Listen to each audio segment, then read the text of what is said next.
우리 사도신경 하심으로 새벽 예배를 시작하겠습니다. 나는 전능하신 아버지 하나님 천지의 창조주를 믿습니다. 나는 그의 유일하신 아들 우리 주 예수 그리스도를 믿습니다. 그는 성령으로 잉태되어 동정녀 마리아에게 나시고 본디오 빌라도에게 고난을 받아 십자가에 못 박혀 죽으시고 장사된 지 사흘 만에 죽은 자 가운데에서 다시 살아나셨으며 하늘에 오르셔 전능하신 아버지 하나님 우편에 앉아 계시다가 거기로부터 살아있는 자와 죽은 자를 심판하러 오십니다. 나는 성령을 믿으며 거룩한 공교회와 성도의 교제와 죄를 용서받는 것과 몸의 부활과 영생을 믿습니다. 아멘.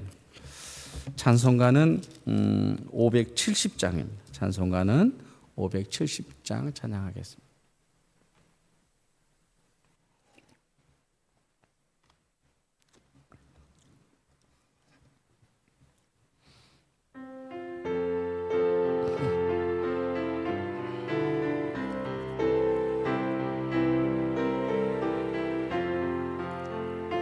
주는 나를 기르시는 목자요 나는 주님의 귀한 어린 양 푸른 풀밭 맑은 시내 물가로 나를 늘 인도하여 주신다. 주는 나의 좋은 목자 나는 그의 어린 양 저를 따라 꼴을 먹여주시니 내게 부족함 전혀 없어라. 예쁜 새들 노래하는 아침과 노을 비끼는 고운 황혼에 사랑하는 나의 목자 음성이 나를 언제나 불러주신다. 주는 나의 좋은 목자 나는 그의 어린 양 저를 따라 꼴을 먹여주시니 내게 부족함 전혀 없어라. 못된 짐승 나를 잊지 못하고 거친 비바람 상치 못하리. 나의 주님 강한 손을 펼치사 나를 주야로 지켜주신다. 주는 나의 좋은 목자 나는 그의 어린 양 저를 따라 꼴을 먹여주시니 내게 부족함 전혀 없어라. 아멘. 오늘은 9장 누가복음 9장 10절에서 17절까지 보겠습니다. 누가복음 9장 10절에서 17절까지 같이 합독하겠습니다. 사도들이 돌아와 자기들이 행한 모든 것을 예수께 여쭈니 데리시고 따로 벳세다라는 고을로 떠나가셨으나 무리가 알고 따라왔거늘 예수께서 그들을 영접하사 하나님 나라의 일을 이야기하시며 병 고칠 자들은 고치시더라. 날이 저물어 가매 12 사도가 나와 여짜오되 무리를 보내어 두루 마을에 촌으로 가서 유하며 먹을 것을 얻게 하소서. 우리가 있는 여기는 빈들이니이다. 예수께서 이르시되 너희가 먹을 것을 주라 하시니 여짜오되 우리에게 떡 5개와 물고기 2마리밖에 없으니 이 모든 사람을 위하여 먹을 것을 사지 아니하고서는 할 수 없사옵나이다 하니 이는 남자가 5,000명 되밀어라. 제자들에게 이르시되 때를 지어 한 50명씩 앉게 하라 하시니 제자들이 이렇게 하여 다 앉히신 후 예수께서 떡 5개와 물고기 2마리를 가지사 하늘을 우러러 축사하시고 떼어 제자들에게 주어 무리에게 나누어 주게 하시니 먹고 다 배불렀더라. 그 남은 조각을 12바구니에 거두니라. 아멘. 10절에서 17 17절까지 있지요. 근데 재미난 표현이 또 있어요. 11절에 보면 무리가 알고 따라왔거늘 예수께서 그들을 영접하사 하나님 나라의 일을 이야기하셨다 그래요. 그러니까 누가는 지금 지속적으로 예수님의 행적을 통해 예수님이 무엇을 하실 것인지에 대해서 분명하게 이야기하고 있는 거예요. 예수님이 가시는 그 곳마다 하시는 일마다 다 하나님의 일이었다. 이제 이런 이야기합니다. 그래서 오늘 본문은 오병이어의 사건이라는 제목으로 오늘 하나님의 나라의 일을 어떻게 하셨는지 그 내용들을 한번 살펴보려고 그래요. 오병이어의 사건을 통해서 첫 번째 말하고 싶은 것은 하나님의 나라는 능력이다. 하나님의 나라는 능력이라는 거예요. 10절에 보면 파송했던 제자들이 돌아왔어요. 사도들이 돌아와 자기들이 행한 모든 것을 예수께 여쭈니 데리시고 따로 벳세다라는 고을로 떠나가셨어요.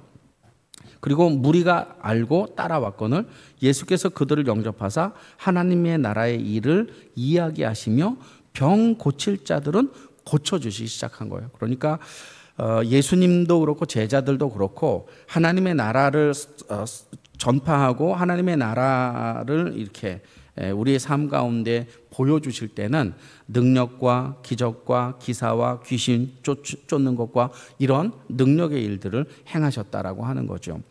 이걸 오늘날 우리의 삶에 적용해 보면 사실 그대로 드러나지는 않지만 저는 어떤 걸 믿느냐 하면 하나님의 나라를 위하여 일어났던 그 기적의 내용도 사실은 우리에게 일어날 수 있다라고 저는 믿어요. 예수님이 메시아라는 것만 증명하기 위해서 기적과 표적을 행하여 그건 별 의미가 없고 그 사건을 통해서 예수님만 나타내고자 한다. 그러니까 오늘날 우리가 기적을 또는 병에 대하여 하나님께 구하거나 이런 것들은 별 의미가 없다 이렇게 보시는 분들이 간혹 있는데 뭐 그렇다라고 할 수도 있긴 하겠지만 저는 그렇게 믿지 않습니다. 우리의 삶에도 여전히 하나님은 동일하신 하나님이고 우리를 통해서 하나님의 일을 행하실 때는 하나님이 우리를 통해서도 기적과 역사를 행해 주신다는 것. 따라서 하나님의 나라는 능력으로 우리의 삶 가운데 임하고 우리를 통해서 그렇게 증거될 수 있다는 거예요. 두 번째는 오늘 본문 12절에 날이 저물어서 12제자가 예수님께 나왔어요. 그리고 이제 시간이 됐는데 시간이 너무 늦었는데 돌아가서 밥을 먹여야 됩니다 라고 제자들이 얘기합니다. 그러니까 13절에 예수께서 이르시되 너희가 먹을 것을 주라 이렇게 말씀하시는 거예요. 너희가 먹을 것을 주라. 이 명령은 사실은 해석하기가 참 어려운 명령이면 분명해요. 왜냐하면 제자들에게도 풍족한 아마 재정이 있지 않았을 거고 그리고 너희가 먹을 것을 주라 했을 때 그들이 뭐 먹을 것을 가지고 있지는 않았을 거예요.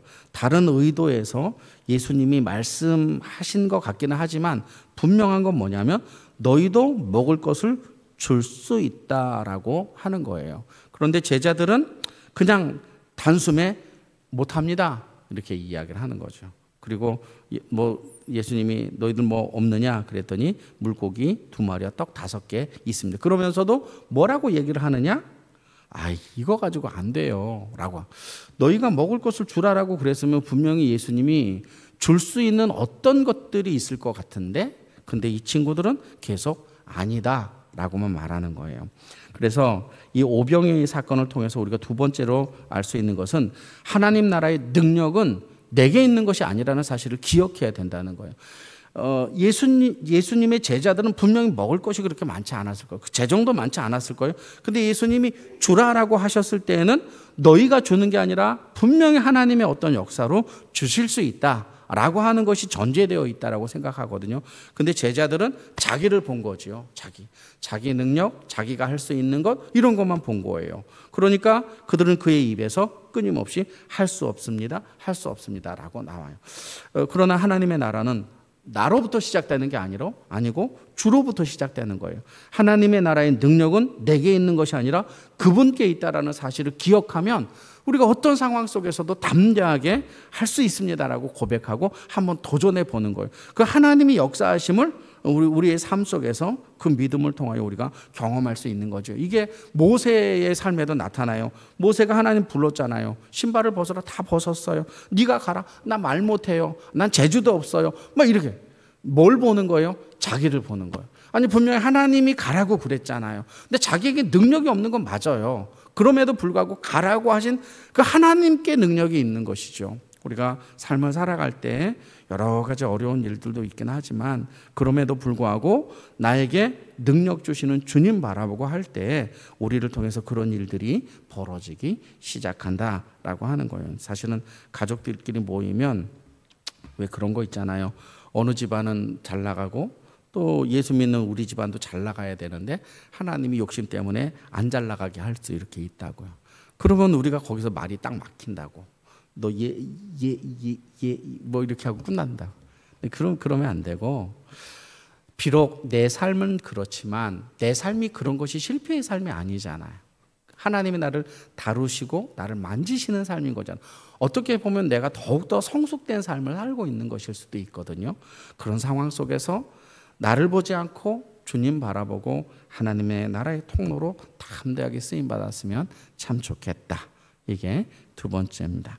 마지막에 제자들에게 나눠주도록 해요. 14절에 보니까 이는 남자가 5,000명 됐다. 5,000명의 밑줄 한번 딱 거놓으세요. 이게 누가복음을 찬찬히 읽어보면 8장 이전에는 예수님이 기적과 이사를 행하시면서 제자들 부르는 거예요. 이렇게 8장부터 하나님의 나라를 선포하면서 기적들과 이사들과 죽은 자도 살리는 그런 일들을 하셔요. 혼자 하셔요. 그런데 9장에 딱 들어오면서 혼자 하지 않고 제자들과 함께 돼요. 이게 막 확장되는 거예요.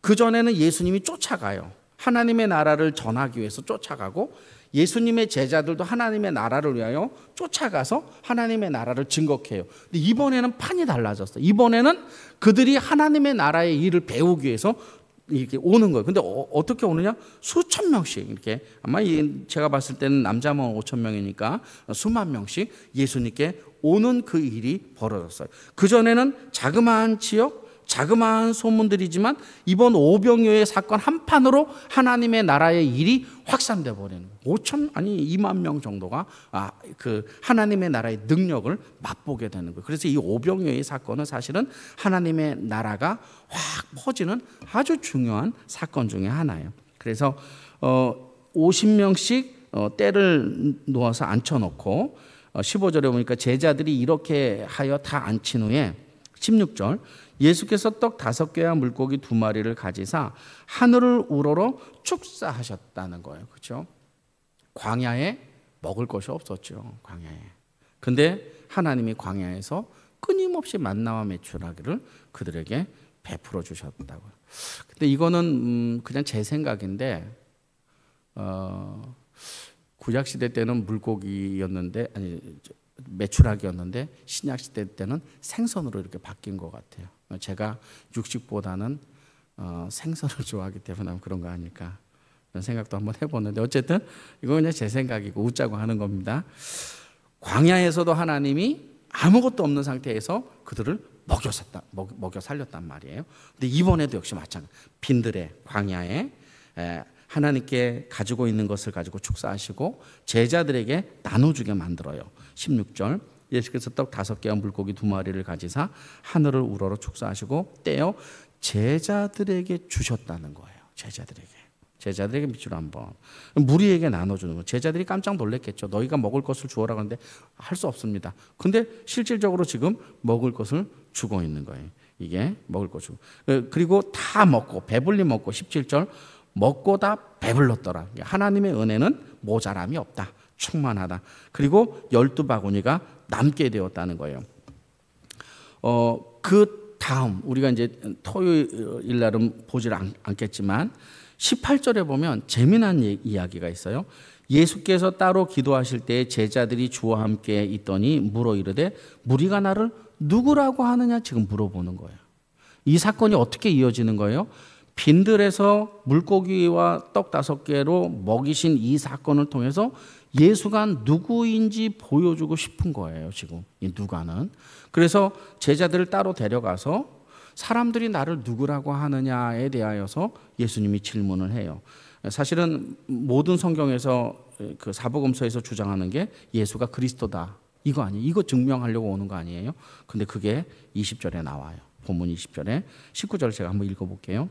대답하여 이르시되 세례 요한이라 하고 더러는 엘리야라, 더러는 옛 선지자 중에 한 사람이 살았다 하나니. 20절에 예수께서 이르시되 너희는 나를 누구라 하느냐? 베드로가 대답하되 이르시되 하나님의 그리스도다. 이 고백이 나오는 거예요. 그러니까 하나님의 나라, 하나님의 아들에 대한 이야기가 계속 이렇게 진행되어 있고, 오병이어의 사건은 하나님의 나라의 주인공인 예수 그리스도를 확산해서 알리는 놀라운 기적의 사건인 거예요. 이제 가족들하고 오늘 이제 추석 명절인데 어쨌든 싸우지 말고 많은 사람에게 하나님의 나라가 이렇게 확산되듯이 우리를 통해서도 그런 일이 벌어졌으면 좋겠다. 따라서 세 번째는, 오병이어의 세 번째는 뭐냐? 많은 사람이 예수가 그리스도이심을 알게 되는 이 기적이었다라고 하는 겁니다. 오늘 우리의 인생 속에도 이렇게 나를 통해 예수가 그리스도이심, 예수가 진정으로 우리의 삶을 통치하시는 분이다라는 사실을 드러내는 귀한 하루가 되기를 소망합니다. 함께 같이 기도할까요? 말씀 붙잡고 기도하겠습니다. 전능하신 아버지 하나님, 우리가 이 땅을 살아갈 때 우리의 유약함과 연약함에도 불구하고 우리를 사용하셔서 하나님의 나라를 확장시키심에 감사합니다. 명절을 맞이하여 하나님 가족과 함께 우리가 어렵고 힘들지만 그럼에도 불구하고 하나님께 영광 돌리는 귀한 입술로, 귀한 삶으로 드러날 수 있도록 하나님 도와주시옵소서. 그래서 정말 이 땅에서 하나님 믿는 것이 얼마나 우리가 힘이 없습니까? 그러나 아버지 하나님 우리에게 힘 주셔서 하나님 믿는 것이 얼마나 대단한 것인지, 얼마나 귀한 것인지, 우리가 주의 자녀된 것이 얼마나 복된 것인지를 아버지 하나님 드러낼 수 있는 귀한 계기와 또 상황들을 우리에게 허락하여 주시옵소서. 전능하신 아버지 감사합니다. 오병이어의 사건을 통해 하나님의 일을 보여주시고 하나님의 능력을 보여주시고 예수가 어떤 분인지 제자들에게 알리시며 많은 사람에게 알리게 된 이 사건처럼 우리를 통해서도 그런 일들이 가정과 직장과 사업장과 살아가는 삶의 모든 영역 속에서 일어날 수 있도록 하나님 우리를 사용하여 주시옵소서. 함께 하심을 감사드리며 예수님 이름으로 기도합니다. 아멘. 하늘에 계신 우리 아버지, 아버지의 이름을 거룩하게 하시며 아버지의 나라가 오게 하시며 아버지의 뜻이 하늘에서와 같이 땅에서도 이루어지게 하소서. 오늘 우리에게 일용할 양식을 주시고 우리가 우리에게 잘못한 사람을 용서해 주는 것 같이 우리 죄를 용서하여 주시고 우리를 시험에 빠지지 않게 하시고 악에서 구하소서. 나라와 권능과 영광이 영원히 아버지의 것입니다. 아멘. 오늘 저녁 예배는 없습니다. 여러분 주보 교환에 나눠드린 대로 가족이 함께 예배 드리면 좋겠고, 그 다음에 주일날 못 오시는 분은 월요일날도 못 오시겠죠. 연휴라서 월요일날은 전교인 새벽 예배 있으니까 혹시 오시면 기억하시고 예배 오셨으면 좋겠습니다. 오늘은 예배 회복을 위해서 함께 같이 한번 중보합시다. 가정의 복음화를 위해서 함께 중보하겠습니다. 기도합시다.